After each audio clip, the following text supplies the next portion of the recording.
नमस्कार दोस्तों, star education में स्वागत है आपका। आज हम लोग लेके आए हैं टेट का एग्ज़ाम पेपर जो 2020 में हुआ था। क्या मतलब ये है कि प्रैक्टिस सेट लेके आए हम लोग जो पिछले एग्ज़ाम में आ चुके हैं क्वेश्चन, यानी पूरा पेपर ही लेके आए हैं 2020 का। ठीक दोस्तों, तो स्टार एजुकेशन आपको थोड़ा सा बेसिक जानकारी दे दें। ये है स्टार एजुकेशन चैनल। इस पे आपको हिंदी, सामान्य अध्ययन और करंट अफेयर को कवर किया जाता है। साथ ही साथ पिछले एग्जामों में आए हुए प्रश्नों को का प्रैक्टिस सेट कराया जाता है और उनका विस्तार से अध्ययन कराया जाता है। ठीक दोस्तों, तो ज़्यादा देर न किया जाए, स्टार्ट करते हैं हम लोग आज का टॉपिक। आज का टॉपिक है हम लोगों का टेट 2020 का क्वेश्चन पेपर को हम लोग आज प्रैक्टिस करेंगे, सॉल्व करेंगे। ठीक दोस्तों, तो शुरू करते हैं। पहला है बाल विकास एवं शिक्षा शास्त्र। पहला क्या है? बाल विकास और शिक्षा शास्त्र। ठीक है, तो इसमें क्या है? पहला क्वेश्चन है एनिमल इंटेलिजेंस। सूची फर्स्ट एंड सूची सेकंड में एनिमल इंटेलिजेंस। ठीक है, ये किसके राइट वो हैं? ठीक है, पुनर्बलन की अनुसूची, ये किससे रिलेटेड है? सारगार्भिता का नियम। सारगार्भिता का नियम ये किससे रिलेटेड है? अनुकूलन का नियम ये किससे रिलेटेड है? तो दोस्तों, ये है आपका सूची मिलाने का। ठीक है, तो सूची मिलाने में देखिए, एनिमल इंटेलिजेंस क्या है? थॉर्नडाइक का है। किसका है? थॉर्नडाइक का। नेक्स्ट है पुनर्बलन की अनुसूची, ये किससे रिलेटेड है? ये है स्किनर से। किससे है? स्किनर से। नेक्स्ट है सी सारगर्भिता का नियम। सारगर्भिता का नियम किससे है? गेस्ट गॉल्ड से। किससे है? गेस्ट गॉल्ड से। और लास्ट है अनुकूलन। अनुकूलन किससे जुड़ा हुआ है? पियाज से। ठीक है, तो क्या बनता है? सीरीज बनती है 4, 3, 1 एंड 2। तो ये किस में रिलेटेड है? ये सी से रिलेटेड है। ठीक दोस्तों, नेक्स्ट क्वेश्चन क्या कहता है? विकास कभी न समाप्त होने वाली प्रक्रिया है। विकास कभी न समाप्त होने वाली प्रक्रिया है, ये कथन विकास के किस सिद्धांत से संबंधित है? क्या क्वेश्चन कह रहा? विकास कभी न समाप्त होने वाली प्रक्रिया है, ये कथन विकास के किस सिद्धांत से संबंधित है? तो दोस्तों, इनके 4 ऑप्शन दिए हैं। 4 ऑप्शन कौन कौन से हैं? एकीकरण, एक क्या कह रहा है? एकीकरण का सिद्धांत। बी क्या कह रहा है? अंतःक्रिया का सिद्धांत। सी क्या कह रहा है? निरंतरता का सिद्धांत। और डी क्या कह रहा है? अंतः संबंध का सिद्धांत। तो ये क्वेश्चन नंबर 2 का सही आंसर क्या होगा दोस्तों? सही आंसर होगा निरंतरता का सिद्धांत। ठीक है, नेक्स्ट क्वेश्चन है संविधान के किस संशोधन से शिक्षा एक मौलिक अधिकार बन गया है? संविधान के किस संशोधन से शिक्षा एक मौलिक अधिकार बन गया है? ऑप्शन क्या कह रहा है? ऑप्शन कह रहा है 25वें से, ऑप्शन बी कह रहा है 86वें से, ऑप्शन सी क्या कह रहा है 22वें से, ऑप्शन डी क्या कह रहा है 92वें से। तो दोस्तों, इन चारों ऑप्शन में कौन सा सही है आप कमेंट बॉक्स में ज़रूर बताइएगा। साथ ही साथ अपने साथ पेन और कॉपी लेके बैठिए, जिससे आप अपने आप का आकलन भी करते चले। ठीक दोस्तों, तो सही आंसर क्या है बताइए?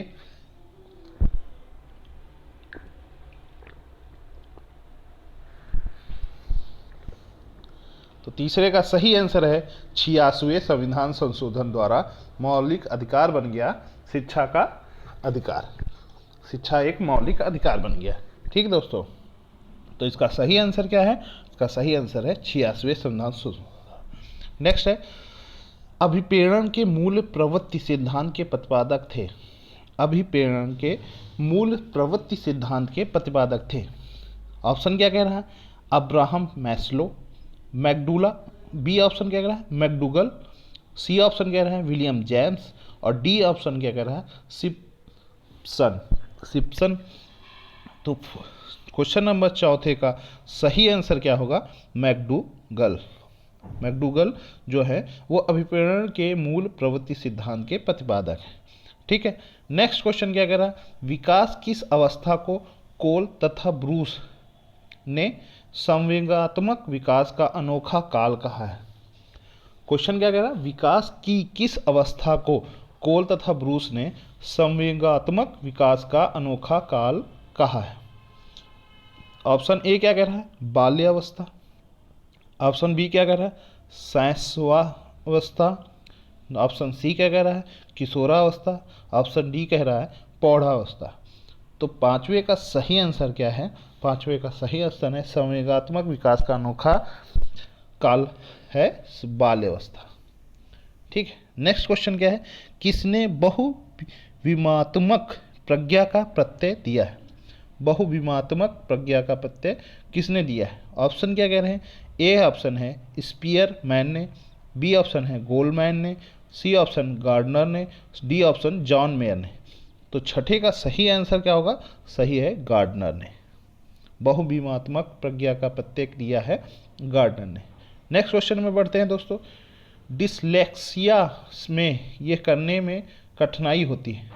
डिसलेक्सिया में यह करने में कठिनाई होती है, एक बीमारी है। ठीक है, उसमें क्या कठिनाई होती है क्वेश्चन पूछ रहा है, व्यक्त करने में, पढ़ने या वर्तनी में, बोलने में या खड़े होने में। तो 7 का सही आंसर क्या है, पढ़ने और वर्तनी में। पढ़ने और वर्तनी में ये एक बीमारी होती है।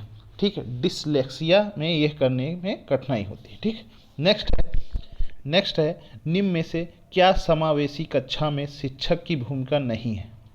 क्वेश्चन क्या कह रहा है, क्या निम्न में से क्या समावेशी कक्षा में शिक्षक की भूमिका नहीं है।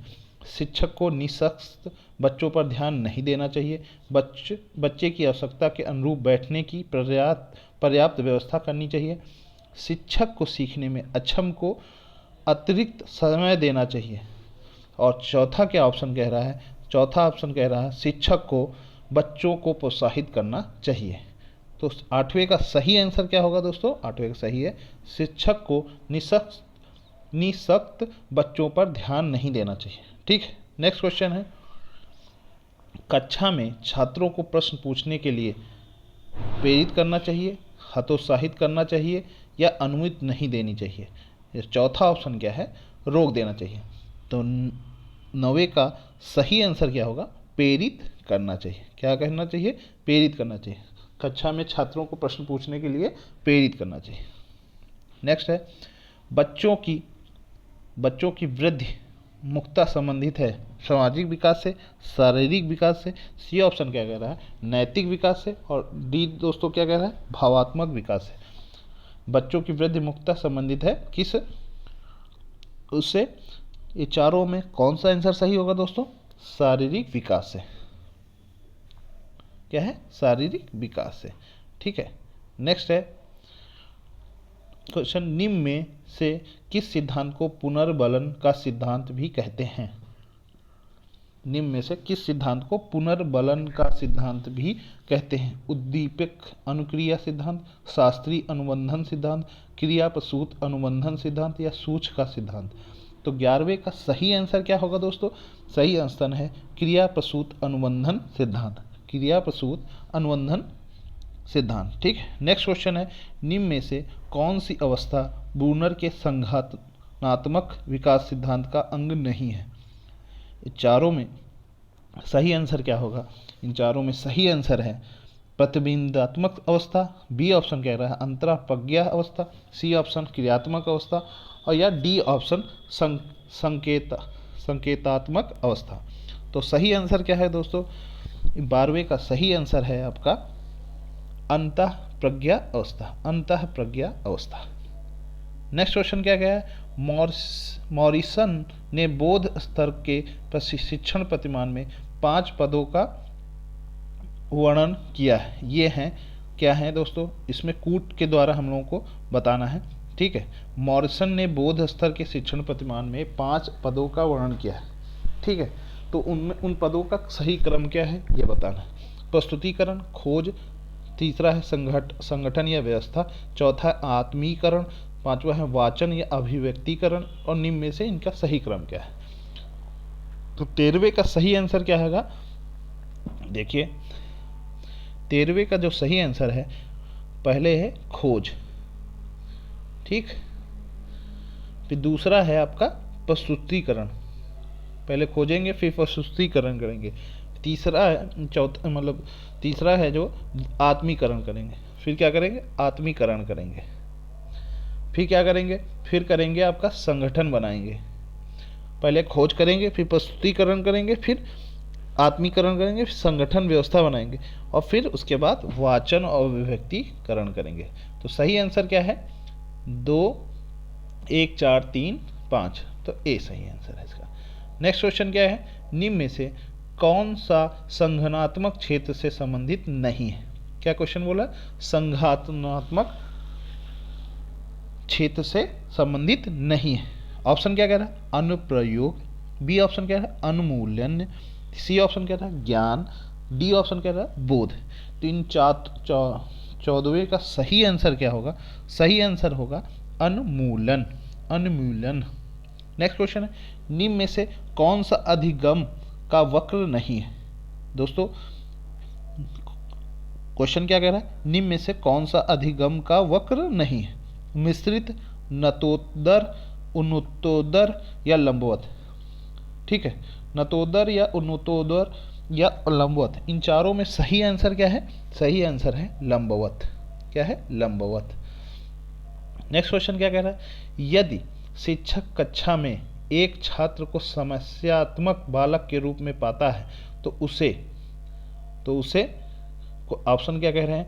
बच्चे को नज़रअंदाज कर देना चाहिए, बच्चे को दहाड़ देना चाहिए, तत्काल घर वापस भेज देना चाहिए, या बच्चे को परामर्श देना चाहिए। तो सही ऑप्शन क्या है इसका? सही ऑप्शन 16वें का सही ऑप्शन है आपका, 16वें का सही ऑप्शन है बच्चे को परामर्श देना चाहिए। यदि शिक्षक कक्षा में एक छात्र को समस्यात्मक बालक के रूप में पाता है तो उस बच्चे को परामर्श देना चाहिए, ठीक। नेक्स्ट क्वेश्चन क्या कह रहा है? पाठ्य सहगामी क्रियाएं मुख्यतः संबंधित हैं। ऑप्शन क्या कह रहे हैं दोस्तों? ऑप्शन ए कह रहा है छात्रों के सर्वांगीण विकास से, ऑप्शन बी कह रहा है शैक्षिक संस्थानों के विकास से, ऑप्शन सी क्या कह रहा है? छात्रों के मानसिक विकास से, ऑप्शन डी क्या कह रहा है? छात्रों के वृत्तिक विकास से। तो इन 17 का सही आंसर क्या होगा? 17 का सही आंसर है छात्रों के सर्वांगीण विकास से, ठीक दोस्तों। नेक्स्ट है, निम्न में से किसने अधिगम सिद्धांत का प्रतिपादन नहीं किया है? क्या कह रहा है? निम्न में से किसने अधिगम सिद्धांत का प्रतिपादन नहीं किया है? नहीं किया है, कोई ऑप्शन है स्किनर ने, कोहलर ने, सी ऑप्शन है थॉर्नडाइक ने, या डी ऑप्शन है BS ब्लूम ने। 18 के चारों ऑप्शनों में से सही आंसर क्या है? BS ब्लूम ने अधिगम का सिद्धांत प्रतिपादन नहीं किया है, BS ब्लूम ने। नेक्स्ट क्वेश्चन है, शिक्षा में अवरोधन का तात्पर्य है। शिक्षा में अवरोधन का तात्पर्य है बालक का विद्यालय न जाना, बालक का विद्यालय में प्रवेश न लेना, या किसी बालक का 1 वर्ष से अधिक समय तक एक ही कक्षा में रहना, या बालक द्वारा विद्यालय छोड़ देना। तो 19 का सही आंसर क्या है? किसी बालक का 1 वर्ष से अधिक समय तक एक ही शिक्षा में रहना। यह क्या है? शिक्षा में अवरोधन का तात्पर्य। नेक्स्ट क्वेश्चन कह रहा है, निम्न में से किस कौशल में पूर्व ज्ञान का परीक्षण आता है? निम्न में से किस कौशल में पूर्व ज्ञान का परीक्षण आता है? प्रस्तावना कौशल में, उद्दीपन परिवर्तन कौशल में, या सी ऑप्शन है प्रदर्शन कौशल में, या डी ऑप्शन है समापन कौशल में। तो सही ऑप्शन क्या होगा 20वें का सही ऑप्शन है आपका प्रस्तावना कौशल में। नेक्स्ट है, मानव विकास का प्रारंभ होता है, मानव विकास का प्रारंभ होता है किसमें? पूर्व बाल्यावस्था से, गर्भावस्था से, शैशवावस्था से, या उत्तर बाल्यावस्था से। तो 21वें का सही ऑप्शन क्या होगा? 21वें का सही ऑप्शन है गर्भावस्था से। मानव विकास का प्रारंभ होता है गर्भावस्था से। नेक्स्ट क्वेश्चन है, द कंडीशंस ऑफ लर्निंग पुस्तक के लेखक हैं। क्वेश्चन क्या है? द कंडीशन ऑफ लर्निंग पुस्तक के लेखक हैं VF स्किनर ने, EL थॉर्नडाइक ने, IP पावलोव ने, या RM गैने ने। तो 22 का सही आंसर क्या है? R.M. गैने ने। R.M. गैने जो हैं द कंडीशनल ऑफ लर्निंग पुस्तक के लेखक हैं। दोस्तों कैसा लग रहा है, समझ में आ रहा है? कमेंट बॉक्स में ज़रूर बताइएगा। अगर कुछ सुझाव है तब भी आप कमेंट बॉक्स में बताइए, जिससे हम और इम्प्रूव करें और आपको और अच्छे से अच्छा ज्ञान दे सके, प्रैक्टिस करा सके या आपको लाभ पहुंचा सके। ठीक दोस्तों, इसलिए ज़रूर कमेंट बॉक्स में आप बताइए। किशोरावस्था बड़े संघर्ष, तनाव, हमला व विरोधी की अवस्था है। क्या है क्वेश्चन? किशोरावस्था बड़े संघर्ष, तनाव, हमला व विरोधी की अवस्था, ये कथन किसका है? ऑप्शन क्या कह रहा है? स्टेनले हॉल ने। बी ऑप्शन कह रहा है जरसील्ड ने। C option Crow and Crow, या डी ऑप्शन सिप्सन ने। तो 23वें का सही ऑप्शन क्या है? स्टेनले हॉल ने। क्या कह रहा है? स्टेनले हॉल ने, स्टेनले हॉल ने। ठीक है, नेक्स्ट है सूक्ष्म शिक्षण के भारतीय प्रतिमान में कुल कितना समय लगता है? सूक्ष्म शिक्षण में के भारतीय प्रतिमान में कुल कितना समय लगता है? 40 मिनट, 36 मिनट, 30 मिनट या 45 मिनट? तो 24वें का सही आंसर क्या है?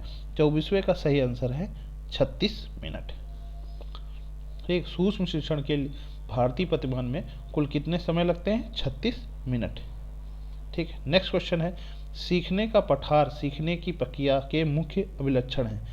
सीखने का पठार और सीखने की प्रक्रिया के मुख्य अभिलक्षण जो उस स्थिति को प्रकट करते हैं जिसमें सीखने की प्रक्रिया में कोई उन्नति नहीं होती है। ऑप्शन क्या कह रहा है? हॉलीवर्थ ने। बी ऑप्शन कह रहा है गेट्स व अन्य ने। सी ऑप्शन स्किनर ने। डी ऑप्शन रॉस ने। तो 25वें का सही ऑप्शन क्या है? 25वें का सही ऑप्शन है रॉस ने। क्या है? रॉस। नेक्स्ट क्वेश्चन है व्यवहार के कारण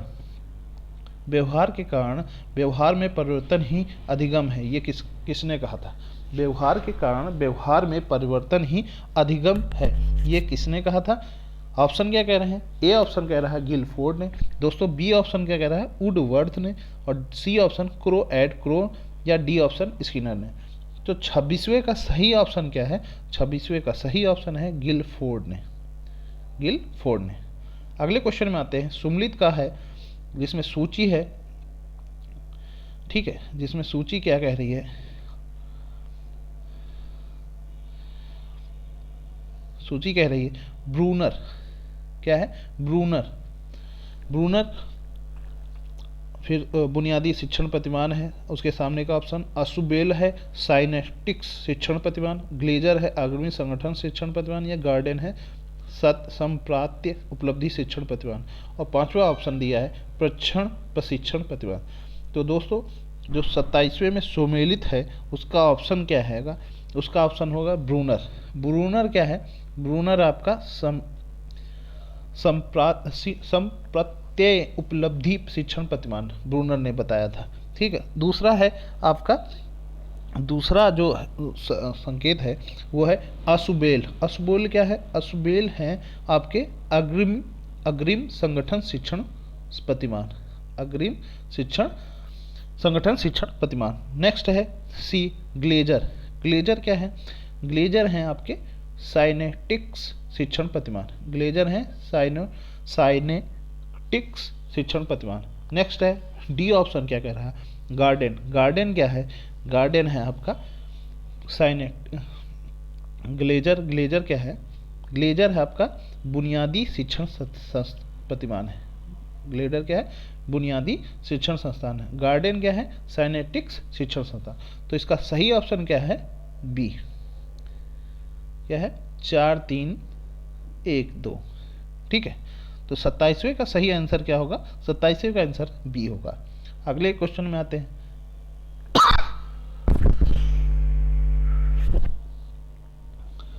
नेक्स्ट क्वेश्चन में समस्या समाधान का प्रथम चरण है समस्या की पहचान, आंकड़ा संग्रहण, या सी ऑप्शन है परिकल्पना का निर्माण। डी ऑप्शन क्या है? परिकल्पना का परीक्षण। तो 28 का जो सही आंसर है, 28 का सही आंसर है आपका समस्या की पहचान। समस्या की पहचान। ठीक है, समस्या समाधान का प्रथम चरण है समस्या की पहचान। नेक्स्ट है बालक का अधिगम बालक का अधिगम सर्वाधिक प्रभावशाली होगा जब बालक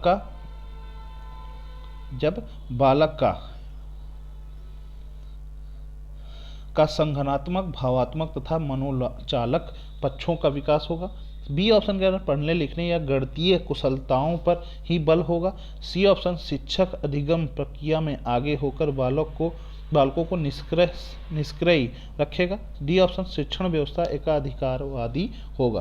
तो 29 का जो सही आंसर होगा, 29 का सही आंसर है बालक का संगठनात्मक, भावात्मक तथा मनोचालक पक्षों का विकास होगा। नेक्स्ट क्वेश्चन है 30वां क्वेश्चन कह रहा है आपका स्मृति स्तर एवं बोध स्तर के शिक्षण प्रतिमान की संरचना में कौन सा सोपान उभयनिष्ठ है। तो इसका सही ऑप्शन क्या कह रहे हैं, अन्वेषण। बी ऑप्शन कह रहा है समन्वयीकरण। सी ऑप्शन तैयारी या डी ऑप्शन प्रस्तुतिकरण। तो सही ऑप्शन इसके क्या है दोस्तों, सही ऑप्शन आपके 30 का सही ऑप्शन है डी। 30 का सही ऑप्शन है डी, प्रस्तुतिकरण। इस तरह दोस्तों हम लोगों ने 2020 के टेट के एग्जाम के 30 क्वेश्चन कर लिए हैं। ठीक दोस्तों, तो 30 क्वेश्चन को हम लोग रिवीजन करेंगे। उसके बाद नेक्स्ट टॉपिक लेके आएंगे हम लोग भाषा और उसके से रिलेटेड। ठीक है, तो अगले जो हम लोग इसके क्वेश्चन करेंगे वो नेक्स्ट वीडियो में करेंगे दोस्तों। क्यों? क्योंकि ये शॉर्ट वीडियो में इसलिए रख रहा हूँ कि जिससे आपको रिवीजन करने में ज़्यादा दिक्कत ना हो। ठीक दोस्तों, तो देखिए, लाइक करिए, कमेंट करिए ज़रूर, कैसा लगा ये ज़रूर कमेंट बॉक्स में बताइए, और चैनल को सब्सक्राइब कीजिए, ज़्यादा से ज़्यादा लोगों को शेयर करिए। धन्यवाद, बहुत बहुत नमस्कार।